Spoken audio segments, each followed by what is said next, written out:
TOEFL IBT, Speaking 26. Aaron at speaking26.com. Today's live stream is advice on TOEFL IBT Speaking Question 1 and some more advice for the integrated questions. The advice for TOEFL Speaking Question number 1 is this. You guys will score higher on your TOEFL. You will finish your TOEFL faster and be completely done with it forever when you do a better job of analyzing the questions. Did you underestimate the advice I just gave you?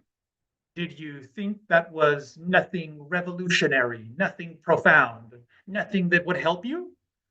If you did, you're wrong. For those of you who know better, for those of you who see me showing more verifiable passing TOEFL scores than anybody in the world, you know to pay attention to all of my advice. Good job. I believe in you passing more than other people passing. Verifiable passing scores. Aaron didn't say he's the oldest. He didn't say he's been doing it longer. He didn't say he was randomly born a year before anybody. He said he's shown more verifiable passing scores than anybody has. And that's a fact. So for you guys to benefit from my advice, analyze speaking questions number 1 more carefully. What do I mean? Well, I mean, just in the past 48 hours alone, I had 3 pharmacists all agree with me that they could immediately be scoring more points, not something that's going to take 6 weeks or 6 months. They could immediately use what I gave them to score higher that I'm now going to give you. And that's this. Instead of doing what you're already doing, which is reading the question in a fast way, reading speaking question number 1 as fast as you can, so that you can start the 15 seconds to prepare before the actual 15 seconds has started. You're trying to give yourself more time to prepare because you feel that 15 seconds isn't enough time to prepare. You want more time to prepare. So instead of analyzing the questions carefully, you quickly go to preparing your reasons and examples and probably your fake personal example. And what you should do instead, what the 3 pharmacists in just the past 48 hours alone have agreed with, is that when they review the question more carefully, they find that they weren't paying attention to words from the question. They tell me something like this. Yeah, Aaron, I guess I just read it quickly to get the general idea so that I could start preparing my answer. And they miss very specific things from the speaking question number 1. All right, here it is. Money time, 26 time, finishing your TOEFL forever time. Here it is. The smartest thing that one of those 3 pharmacists told me was this. Yeah, I need to pay better attention to the exact words from speaking question number 1. If it's in there, it's not in there by an accident. No, they chose very specific words to put in there. And I said, yes, a lot of work goes into creating these questions. This is why NABP respects the TOEFL. I don't know where your other speaking tests came from. I'm guessing they didn't come from ETS, and I'm not going to guess beyond that.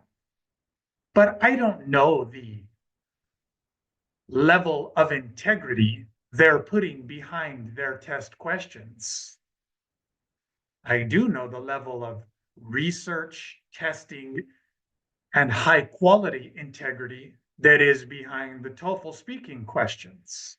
How do you benefit from this? You benefit from this by realizing that you should pay much more attention to each and every specific word from speaking question number one. Instead of doing what you've been doing, which is reading quickly to get a general idea and then wanting to start your 15 seconds to prepare before the 15-second timer has started, invest. Invest more of your time and focus to analyzing each word from the question. Like that smart pharmacist said during her epiphany, if the word is in the question, all of the words in the question, those are not accidents. Those words, every single word is consciously chosen. How much time do you think they put behind writing the questions? Do you think they have multiple people review the questions? Do you think they test it and then refine it? The words in the question are never by accident. They're always by conscious choice, by researched, by choices that are backed by research.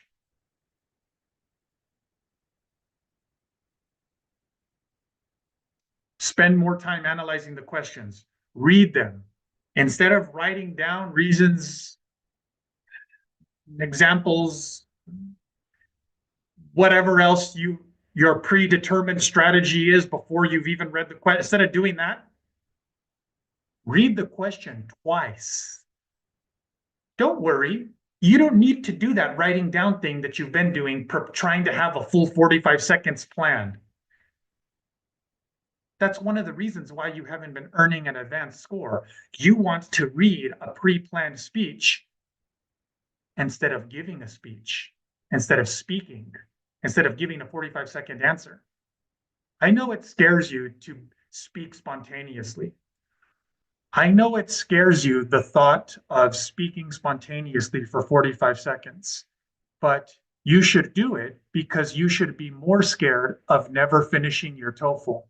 You should be more scared of never getting 26 on speaking. You should be more scared of never improving the quality of your life. I want you to get 26 on speaking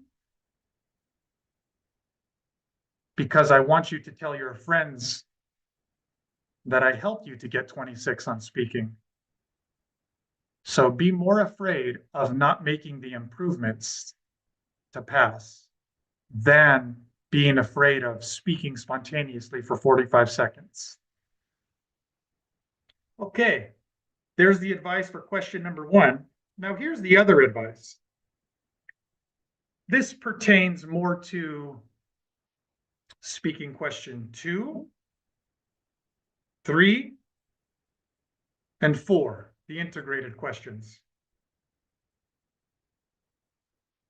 When a lot of the test takers that I'm helping in the Speaking 26 Zoom meetings that you can go see on speaking26.com, when I'm helping the test takers in the Zoom meetings, they will often answer in a way that's not as thorough as they could be answering. What do you mean, Aaron?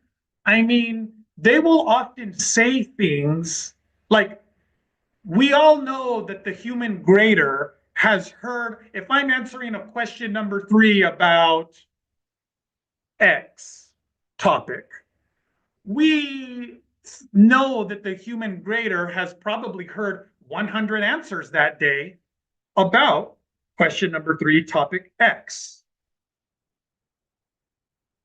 But thinking like that doesn't help us to get 26 on TOEFL IBT speaking and finish our TOEFL, because that's not what the question instructs us to do. The question instructs us to explain. So instead of thinking, well, the human grader knows this concept, he or she has listened to 100 answers, You should be giving an answer with this kind of mindset. I have 60 seconds to teach somebody about this concept. The person who's listening to my answer did not get to read the reading passage that I read. The person listening to my 60-second answer did not get to hear the listening part that I got to hear. The person listening to my answer has one and only one thing to learn from: my 60-second answer. So, are you saying your 60 seconds in a way that's friendly for a human's ears? A human who only gets one thing, your 60 seconds.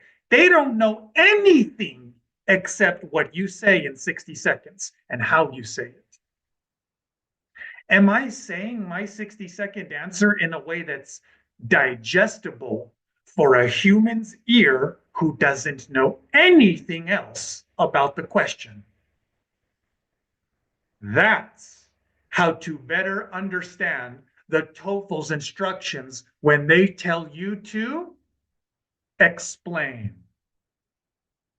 Aaron at speaking26.com.